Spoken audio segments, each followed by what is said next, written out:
In today's video, we're going to talk about 5 things I wish consumers knew about what we do that would help us and them and the companies. Let's go.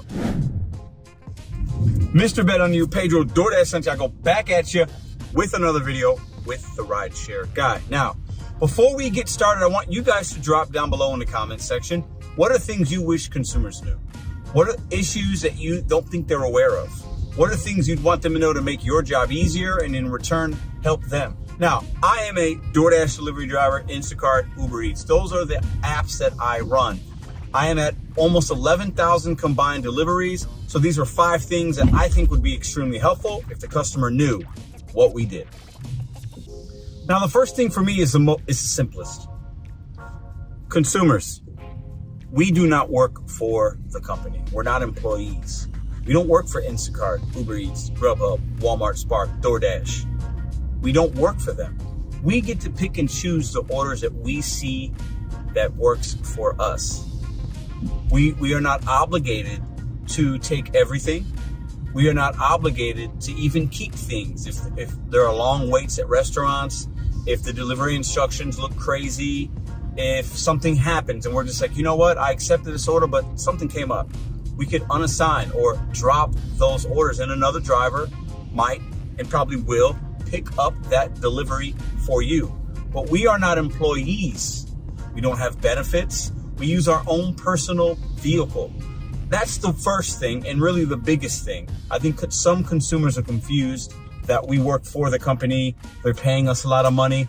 I'm on a Dash right now. It's paying me $10.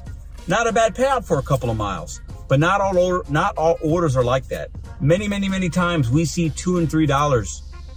We can't make money when we do that. We're not employees. We don't have to accept everything. You should know that. Number 2, when we walk into places, so I'm picking up this Noodles and Company right here. When we walk into places, we're not preparing the order. So if you have special instructions like make sure the food's hot and fresh, or can you add this, can you substitute that? We are limited at times of what we can actually do because we're literally picking up and dropping off. We also don't work for Noodles and Company. So you should know that as well. Yeah, thank you. And along with number 2, good drivers use bags to keep your food hot or cold. But it doesn't mean it's always going to stay hot or cold. As a consumer, what you should know is there are times that order might be sitting there for a long time for various reasons. So you might get your order and it might not be what you expected all the way.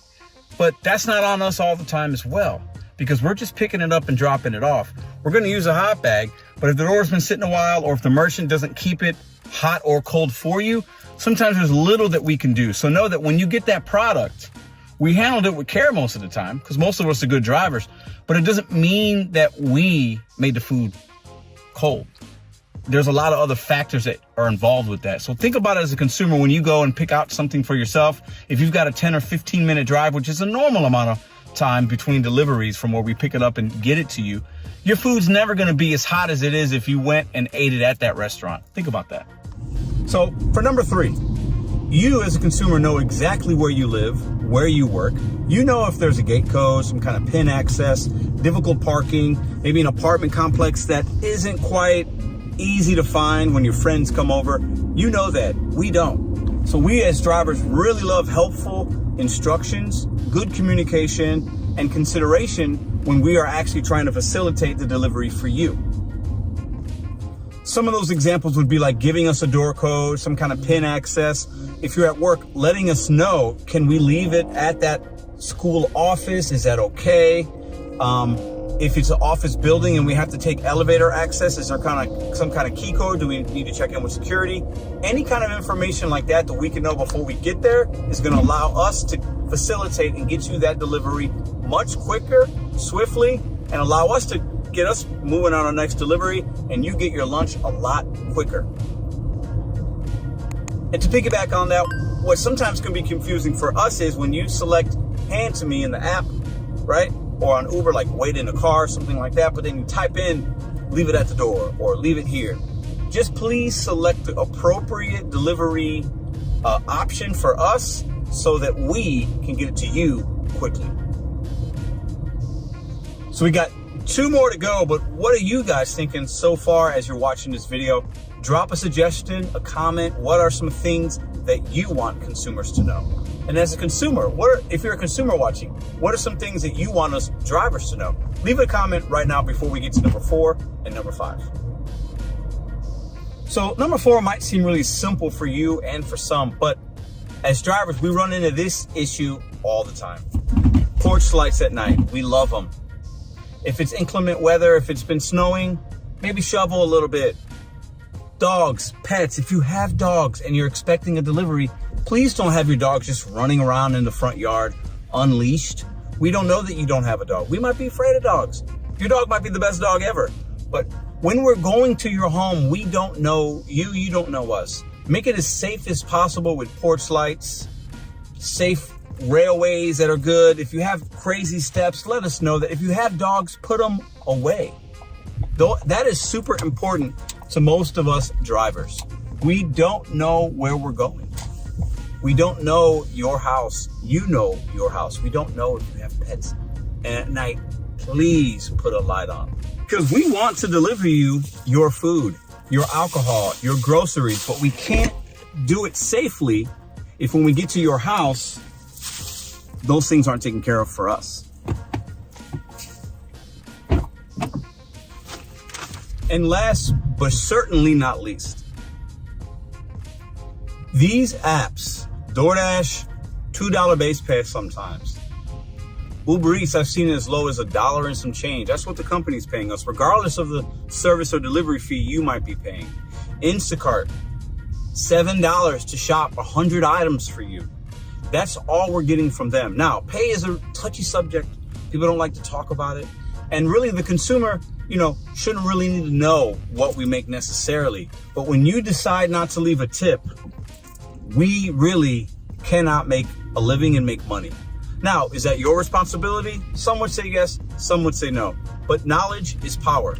So when you want us to shop that Instacart order, do your shopping for you, and it might take us an hour, if you don't leave a tip, suggested or not, we're gonna make $7.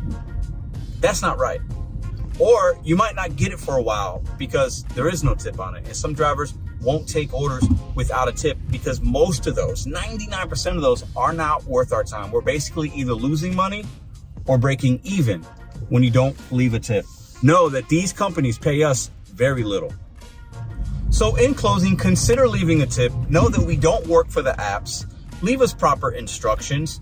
Make it safe when we want to deliver it to you with porch lights, dogs, things like that.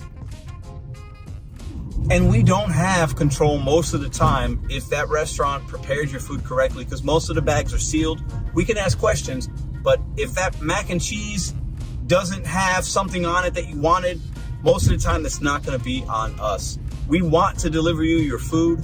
We really, really, really do. We appreciate you consumers that are very considerate and gracious of us. We really, really, really appreciate that.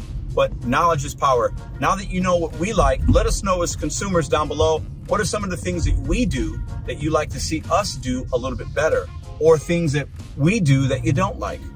And all my drivers out there, drop a comment. What are some of the things that you think you'd like your consumers in your market to know? I'm Pedro. I'll see you guys every Sunday here on the RideShare Guy. If you want more DoorDash or gig economy content, check out these videos here. If you want to sign up for some delivery apps, check the description box. If you are a driver, you want to maximize your opportunities, check out some of the courses we got in the description box as well. I'll see you guys next week.